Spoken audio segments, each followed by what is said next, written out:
जो जंग थोपी गई है, उसने हालात ना सिर्फ फ़ौजी महाज़ पर बहुत गंभीर बना दिए हैं इसराइल और अमेरिका के लिए, बल्कि सियासी तौर पर भी इनके नताइज बहुत ही ख़तरनाक सामने आने वाले हैं। अभी आप देखिए कि जब तक ईरानी रहबर की शहादत नहीं हुई थी, तो तब तक बहुत सारे ईरान मुखालिफ नज़रियात भी सामने आ रहे थे, ईरान मुखालिफ बातें भी सामने आ रही थीं। लेकिन जब जारहियत का निशाना बना ईरान और आयतुल्लाह ख़ामेनी जो हैं वो शहादत के रुतबे पर फाइज़ हुए, उनके अहल खाना जो हैं वो भी शहीद हुए, तो उसके बाद सिनेरियो यकसर तब्दील हो गया है।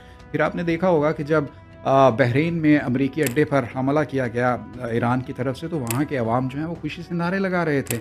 इसी तरह के कुछ मनाज़र दीगर ममालिक से भी सामने आए हैं। खुलकर बात करना ज़रा मुमकिन नहीं होता, लेकिन ये तमाम मनाज़र जो हैं वो सोशल मीडिया पर बहुत वायरल हो रहे हैं।